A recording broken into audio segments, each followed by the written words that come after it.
Eniola still couldn't believe what she was hearing. For 10 long years she had carried the same pain in her heart. For 10 years, her womb remained empty. No cry of a child in her home. No sign of her monthly visitor to assure her that her body was still normal. Doctors had told her she was fine, that nothing was medically wrong. Pastors had prayed, prophets had declared, but month after month she waited, and nothing happened. Now she was 38 years old. Her mates already had children running around them. Some had even sent their first child to secondary school. Eniola, on the other hand, had spent night after night on her knees, crying to God, asking him why her story was different. Her in-laws had given up on her. Her friends no longer invited her to baby showers. Her neighbors whispered each time she passed. Even her husband, Kunli, who had once been her strongest comfort, had started to change. On this particular Sunday afternoon, after a church program she almost didn't attend, she sat trembling in her seat, holding on to the armrest as if it would stop her from collapsing. Because the words she had just heard from the guest minister shook her entire being. "Your barrenness is linked to the bridal makeup that was done on your face years ago." Eniola's mouth went dry. Her eyes blurred with tears. What kind of statement was that? How could makeup, something so ordinary, so harmless, become the chain that bound her womb? That day, Eniola learnt the painful truth. Her suffering had not started after marriage. It had started on her wedding morning. Eniola was a beautiful and gentle woman who had never imagined that her own face, the very thing people always admired, could be the doorway to her pain. She had been married to Kunli for 10 years, and in all that time the one thing they prayed for never came: a child. Their marriage had survived whispers, questions, and long nights of tears, but the silence in their home had grown heavier with each passing year.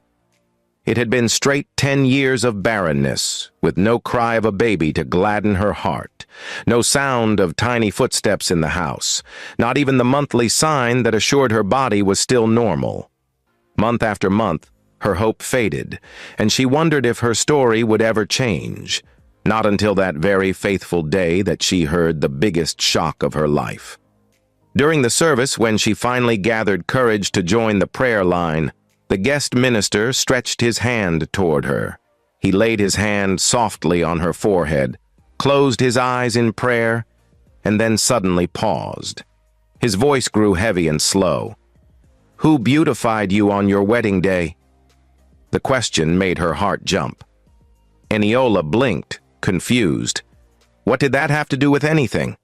The man continued, "I see a hand dusting powder over your face. I see a thumb pressed against your stomach. I see a spray sealing your waist. Since that day, your womb was closed." The church grew silent. Eniola's mouth went dry. She remembered it instantly. The strong fingers of Funmi Beauty Touch, the most popular makeup artist in town, leaning close to her face, whispering something under her breath. At the time, she had thought it was just professional focus. But now, her entire body turned cold. Her hands shook as tears rolled down her cheeks. Could it be? 10 years of shame, of barrenness, of unanswered questions, all tied to that single day when everyone hailed her beauty? She bowed her head and wept. The memory came rushing back to her as if it had happened yesterday. The morning of her wedding day was bright and cheerful. The compound was alive with noise, family members running up and down, music playing from the speakers, the aroma of jollof rice already in the air. Everyone was happy, and Eniola herself was glowing with excitement. Her heart raced as she sat before the mirror in her room, waiting for the makeup artist to arrive. She wanted to look her best. She wanted to look like the bride of the year. And then, just as planned, Funmi Beauty Touch arrived. Funmi was not just any makeup artist. She was the name on every bride's lips. She was stylish, sophisticated, and expensive. People said, "If Funmi touches your face, you will look like a queen." She walked in wearing a fitted dress, her bag of makeup tools swinging in her hand. She smiled widely, but her eyes were sharp and calculating. Everyone greeted her with admiration. "Ah, Funmi! The best in town! Eniola, you are lucky, oh. This one, your pictures will scatter Instagram today." Eniola smiled shyly as Funmi set up her table. The brushes were neatly arranged, powders stacked in fine cases, lipsticks lined up like soldiers. There was something almost mesmerizing about the way she unpacked her kit, humming softly as she laid everything in order. "Don't worry, my dear," Funmi said sweetly. "Today you will shine more than the sun." Eniola laughed nervously. She had never done heavy makeup before, but she trusted the expert. Everyone did. And the process began. First, Funmi dabbed foundation gently on her face, blending with skill. Guests who peeked into the room gasped at how flawless it looked already. Next came the eyeshadow, bold and golden. Then eyeliner that gave her eyes a fierce but beautiful shape. Her cheekbones were dusted with shimmer. People clapped in excitement. But then came the moment that Eniola would never forget. Funmi picked up a round container of bridal powder. She opened it carefully and dipped her brush. But before she applied it, she whispered something. The words were too soft for anyone else to hear. She leaned closer to Eniola's face. Her lips moved, muttering under her breath. Then she pressed the powder gently across Eniola's forehead, down her nose, across her cheeks.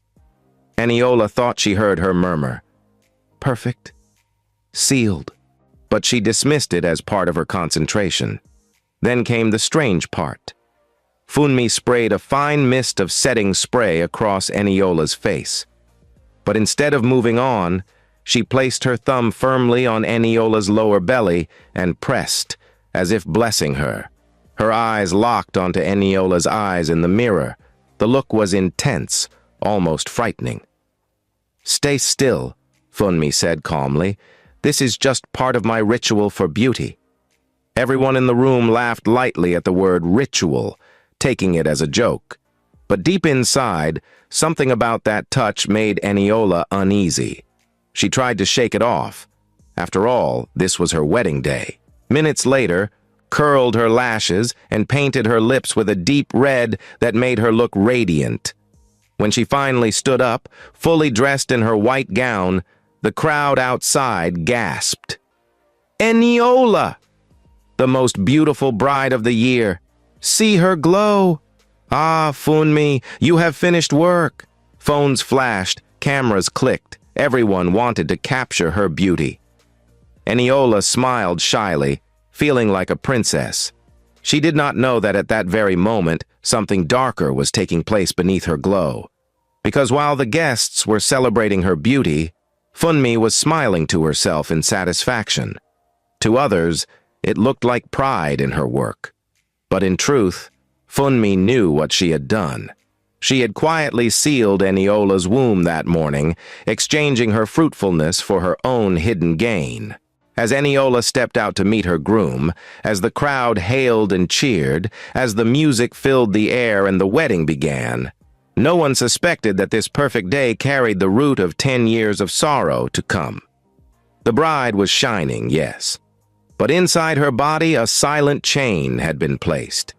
And only years later would she discover that her barrenness, her endless tears, and her broken dreams all traced back to this very morning. The wedding came and went. Eniola and Kunle started their marriage with so much hope. Their home was filled with laughter, dreams, and the sweet promises of tomorrow. In the first year, they both expected pregnancy to come naturally. Every little delay, they waved aside. "It's just timing. We're young. It will happen soon," Kunle would say with a smile, holding his wife's hands. But soon, the months stretched into 1 year, and then 2. Still nothing. Eniola's joy slowly began to turn into quiet worry. She started counting her days, tracking her cycle, buying test kits every month.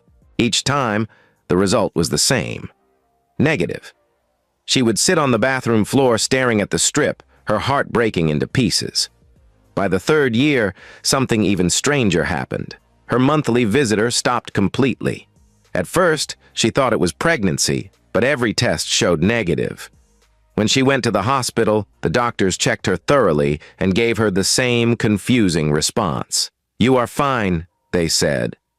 "Medically, there's nothing wrong with you." Eniola's eyes widened. How can I be fine when my body is not functioning like every other woman's? How can I be fine when I have no sign of pregnancy, not even a period? They sent her home with vitamins and advice to relax and have faith. But how could she relax? Her in-laws, who had initially been supportive, started to murmur. At family gatherings, Eniola noticed their stares. They would pat Kunle on the back and say, "My son, don't worry. God will give you a child, whether through this woman or another." Each word cut her like a knife. Her friends, too, grew distant. They stopped inviting her to baby showers and birthday parties for their children. Not because they hated her, but because they thought she wouldn't enjoy being around kids. To Eniola, it felt like rejection. She began to feel alone. Every night she would kneel by her bed, her tears soaking the sheets. She prayed. She begged. She asked God to remember her. And when her prayers seemed unanswered, she blamed herself. "Maybe it's my fault," she whispered. "Maybe God is punishing me for something." Kunle tried to console her. He would say, "My love, don't cry. You are more than children to me. Even if we never have any, I will never leave you." His words comforted her for a while, but inside, she could see the weariness in his eyes. 10 years is a long time. Even the strongest hearts can grow tired. As the years rolled by, their once cheerful home grew heavy with silence. The walls that had once echoed with laughter now echoed with sighs. Their bedroom, once full of dreams, became a place of unspoken pain. 10 long years. 10 years of waiting, of hoping, of disappointment. Eniola became a shadow of herself, walking with sadness in her eyes, her smile forced, her spirit broken. She never guessed that the answer to all her suffering was hidden in something as simple as makeup applied on her wedding day. But while she drowned in sorrow, strange things began to happen around her. Small things at first, things she thought were coincidences. The first was in photographs. Anytime she attended an event and posed for pictures under the bright ring lights used by photographers, she noticed something odd. In the photos, her smile would sometimes look different, almost like a second version of her was smiling when she herself had not. At times, her lips in the photo curled in a way she hadn't done. It was subtle, but enough to make her uneasy. She showed Kunle once, pointing at the picture. "Look at this." "Did you see the way my face looks?" Kunle laughed it off. "It's just the camera angle, my love." Don't stress yourself, but deep in her heart, she knew something was off. Then came the dreams. Night after night, she would find herself back on that bridal chair. She would see her face painted in layers of foundation and powder, her lips shining red, and behind her, always, was Funmi. The makeup artist's laugh echoed in those dreams, soft, mocking, and chilling. White powder floated in the air like mist, circling Eniola's waist like a belt. She tried to pull it off, but the more she struggled, the tighter it wrapped around her. Eniola would wake up sweating, her heart racing, the sound of that laugh still in her ears. She began to dread sleeping at night. But the strangest sign came from something ordinary. Her own powder compact. Years after the wedding, Eniola had thrown it into the trash. She couldn't bear to use it again. But to her surprise, she found the same compact sitting back in her drawer the next week. She was sure she had thrown it away. She tossed it again, even broke it into pieces before discarding it. Yet somehow, another one appeared in its place. Full, clean, untouched. At first, she thought Kunle was buying it for her secretly, but when she asked him, he looked confused. "I didn't buy any powder, Eniola." "Why would I?" That was when the fear truly began to set in. How could powder she had thrown away keep coming back? How could dreams of Funmi keep haunting her? How could photos under bright light show a smile that wasn't hers? For years, she called it stress, bad luck, imagination. She told herself she was overthinking, but deep down, her spirit whispered another truth. Something had been taken from her that day, and she didn't know it yet. But the moment of revelation was drawing closer. A day was coming when her eyes would finally open, and she would see the chains that had bound her for 10 years. It was a Sunday morning Eniola would never forget. The church was packed with people. It was one of those special services where the pastor had invited a guest minister known for his prophetic gift. Women had traveled from other towns just to attend, carrying their problems and their hopes in their hearts. Eniola had not even wanted to come. After so many years of disappointment, she had grown tired of prayer programs. She told Kunle that morning, "What is the point? We've done this again and again. Nothing changes." But Kunle had encouraged her, gently taking her hand. "Let's go one more time. You never know." So she came, quietly sitting at the back, her heart heavy.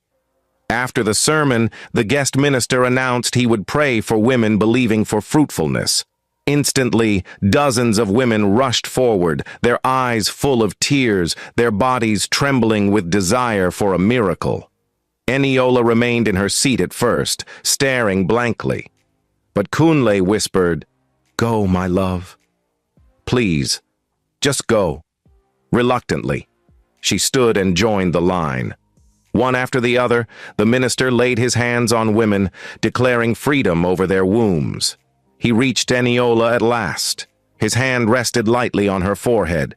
For a moment he prayed like he did for the others, but then he stopped. His eyes grew distant, as if he was seeing something far away. The entire church went silent, waiting. Finally, his voice broke the silence, slow and heavy. "Who beautified you on your wedding morning?" Eniola's heart leapt into her throat. She blinked, unsure she had heard right. Around her, some women exchanged confused glances. The minister's eyes were still closed, but his words cut deep. "I see a hand dusting powder on your face," he continued. "I see that same hand pressing a thumb into your stomach. I see a spray sealing your waist. From that day, your womb was closed." Eniola staggered. It was as if the ground beneath her shifted. Funmi's face flashed in her memory, her sharp stare in the mirror, the thumb pressed against her lower belly, the words muttered under her breath. That moment she had brushed aside as a joke, that press she had ignored as part of the process, now returned like a dagger in her chest. Tears burst from her eyes. Her body trembled violently. The minister opened his eyes and looked at her directly. His gaze was firm, but full of compassion. "My daughter," he said softly, "not every hand that beautifies you comes in peace. Your beauty was exchanged for barrenness that day." The words hit her like thunder. Her knees buckled. She fell to the ground, weeping uncontrollably. Her cries filled the hall, raw and broken, as the congregation began to murmur in shock. The minister bent down, lifted her gently, and prayed again. "What was stolen shall be restored." "But you must break the covenant," Eniola sobbed into her hands. For 10 years she had asked why. For 10 years she had searched for answers. And now, at last, the truth was unveiled. That evening, Eniola returned home, her eyes swollen from crying. Kunle rushed to her side, alarmed. "My love, what happened?" "You left the church so shaken. What did the man of God say?" Eniola hesitated, her lips quivering. Finally, she whispered, "It was Funmi." Kunle frowned. "Funmi? Who is Funmi?" "The makeup artist," Eniola replied, "the one who painted my face on our wedding morning." The pastor saw it. He described everything. The powder, the spray, the way she pressed my belly. He said my womb was sealed that day. For a moment, silence filled the room. Kunle shook his head, trying to process. Eniola, are you saying all this pain, all these years, because of makeup? Her tears flowed afresh. I know it sounds unbelievable, but you remember, don't you? That powder compact that never finishes. The pictures under ring lights where my smile looks different. The dreams where Funmi laughs at me. Kunle, it all makes sense now. It was not ordinary. Kunle swallowed hard. He wanted to argue, but the memories came flooding back. The powder, the strange photos, her endless nightmares. His resistance weakened. He sat beside her, holding her hand. So what do we do now? Eniola sniffed, remembering the minister's words. He said we must break the covenant. He said it was sealed through powder, brush, and spray. We must wash and renounce it. They both agreed. That night, close to midnight, they invited 2 prayer warriors from church to join them. The living room became a small battlefield. Candles were lit, not for ritual, but for light. Bottles of anointing oil were placed on the table. A bowl of salt water stood ready. The minister himself arrived, his face calm but serious. Are you ready? He asked. Yes, Eniola whispered, her voice trembling. Then tonight, you will take back what was stolen. The prayer began. Voices rose in intercession. Hands lifted high. The minister anointed Eniola's forehead, her belly, her hands, declaring every strange mark erased. Kunle poured salt water into her palms, and she washed her face, whispering, I break every evil beauty covenant. I wash away what was sealed. As the prayers grew intense, Eniola felt her body grow heavy. Her knees shook, her eyes closed, and suddenly she was no longer in her living room. She found herself in a strange, dreamlike place. She was seated once again on the bridal chair, the same white gown wrapped around her body. In front of her glowed a giant ring light, brighter than the sun, surrounding her like a halo. Strips of white powder floated in the air, swirling around her waist, tightening like a belt. Behind her, Funmi appeared. Her smile was wide, her hands holding a large, flat brush that hummed as if alive. She stroked it slowly, her eyes gleaming with malice. You will never be free, Funmi whispered. Your bridal glow made me rich. Your womb is the price Eniola's heart pounded. She struggled to move, but the powder belt tightened, choking her. The ring light's glare blinded her eyes. But in the distance she heard voices, her husband Kunle, the minister, and the prayer warriors all crying out, Break! Break! Break! Funmi raised the brush high, but just as she brought it down, a wave of power surged through the dream. The ring light flickered. The powder belt cracked. No! Funmi screamed. Eniola gathered her strength, shouting in the dream, Enough! I take back my womb. The brush in Funmi's hand splintered, pieces falling like dust. The powder belt snapped and vanished. The glowing light dimmed. Funmi shrieked as her form dissolved into smoke. Eniola gasped and woke up drenched in sweat. Her chest heaved as she struggled to breathe. Around her the prayers were still going on, stronger than ever. The minister shouted, It is done! The chains are broken! And at that very moment, Eniola felt something deep inside her shift. A warmth spread through her belly. For the first time in 10 years, she felt alive in her body again. That night, after her deliverance, Eniola slept with peace for the first time in years. No strange dreams, no mocking laughter, no fog of powder surrounding her waist. The next morning, Eniola woke up screaming. Not out of any problem at issue, but out of surprise. She ran to the bathroom. Her eyes widened. For the first time in 10 years, her monthly visitor had returned. She held herself and cried. Not tears of sorrow, but tears of relief. For years she had carried shame. That morning, she knew the chain was broken. When she told Kunle, he hugged her tightly, his eyes glistening with joy. God has done it, my love, he whispered. Your body has been restored. But though the chains on her life were broken, there was still unfinished business, and that unfinished business was Funmi, the makeup artist who had sealed her womb. Funmi was still out there, and Eniola could not rest until the truth was revealed. 2 weeks later, during another church program, Eniola shared her testimony. She told the congregation how her womb had been closed on her wedding day by the very hands that had painted her face. People gasped. Some even screamed. How could something so innocent as makeup carry such evil? But then, something unexpected happened. After the service, other women approached her, trembling. "Sister, the same thing happened to me," one whispered. "I also used Funmi on my wedding day." "Since then, no child," another woman added. "She did my bridal look too." "Till today, I've had 6 miscarriages. More and more women gathered, their voices overlapping, their eyes filled with fear. It became clear that Eniola was not the only victim. Funmi had used her bridal beauty as a trap for many innocent women. News spread quickly through the community. Shock turned to anger. Mothers, sisters, and wives began to talk, comparing stories. A pattern was uncovered. Brides who had used Funmi almost always suffered fruitlessness, strange miscarriages, or endless health battles afterwards. Eniola knew she could not remain silent. Together with the church, she reported Funmi to the police. An investigation was launched. At first, Funmi denied everything. She claimed she was just a professional makeup artist, that people were jealous of her success. But when police raided her studio, they found disturbing evidence. Hidden inside her makeup kits were small charms, folded papers with names of brides, and jars of strange powders not sold in any market. The community erupted with rage.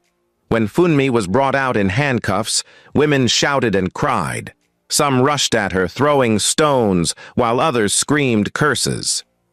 "You stole my children!" one woman wailed. "You destroyed my home!" another shouted. The mob grew wild, and for a moment it seemed they would stone Funmi to death right there. But the police intervened, shielding her and bundling her into their van. Her once glittering reputation collapsed in a single night. The woman everyone hailed as the queen of bridal beauty was now exposed as an agent of destruction. Eniola watched from the crowd, her heart heavy. She did not rejoice at Funmi's downfall. She only wept for the years she had lost, and for the countless other women whose lives had been wounded. But she also lifted her hands in gratitude. For though she had suffered 10 long years, she was now free. Months passed. Eniola's body began to change. At first it was small signs: morning nausea, tiredness, a strange craving for garden eggs. She suspected, but she dared not hope too quickly. Then came the day she took a pregnancy test. Her hands shook as she waited for the result. When the lines appeared, her knees buckled. Positive. She screamed. Tears streamed down her face as she fell to the floor, whispering, "Thank you, Lord. Thank you." When Kunli heard, he ran to her side. The two of them held each other, laughing and crying at the same time. For 10 years, their home had known sorrow. That day, joy returned. The pregnancy journey was not without its challenges, but Eniola carried it with courage. Every ultrasound, every heartbeat she heard, was a reminder that her story had changed. 9 months later, she delivered a healthy baby boy. The church exploded with celebration. Drums beat, people danced, songs of praise filled the air. Eniola stood before the congregation, her baby wrapped in her arms, her eyes shining with tears of joy. "For 10 years I was barren," she testified.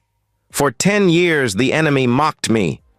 But today I stand here, holding proof that what God restores, no one can take away again." Her story spread far and wide. Women who had suffered silently came out boldly, sharing their own testimonies of freedom. Many who had once been victims of Funmi's evil found healing through the prayers and deliverances that followed. Meanwhile, Funmi's life crumbled completely. Her beauty business closed down.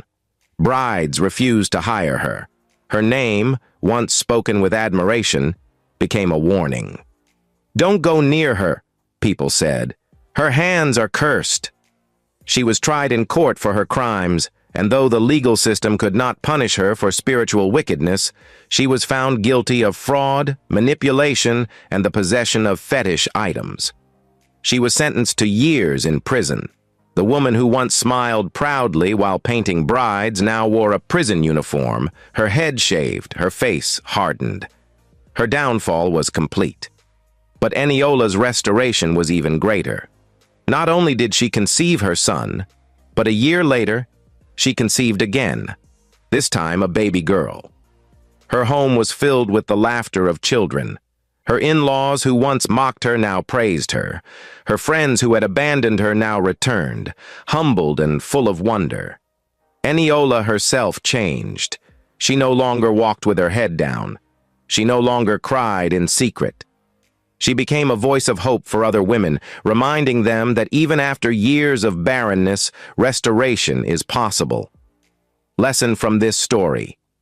Dear family, not every hand that beautifies you comes in peace. Some powders carry chains. Some brushes carry covenants. Some sprays seal what eyes cannot see. On the outside, it may look like ordinary makeup, just a simple touch of beauty for a special day. But behind some faces of glamour are hidden hands of wickedness, ready to exchange joy for sorrow.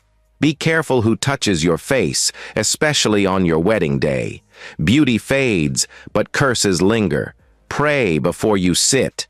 Cover yourself with the blood of protection. Because behind some makeup is a destiny exchange. If this story touched you or opened your eyes, please don't keep it to yourself. Share it with someone you love. Let more people learn to be careful, and let more women be wise about who they trust. And if you want to hear more powerful stories like this, true lessons wrapped in unforgettable tales, remember to like, comment, and subscribe to African Tales by Emade, where we bring you stories that will not only entertain you, but also warn you, guide you, and open your eyes to the hidden things of life. Until next time, stay wise, stay safe, and above all, stay blessed.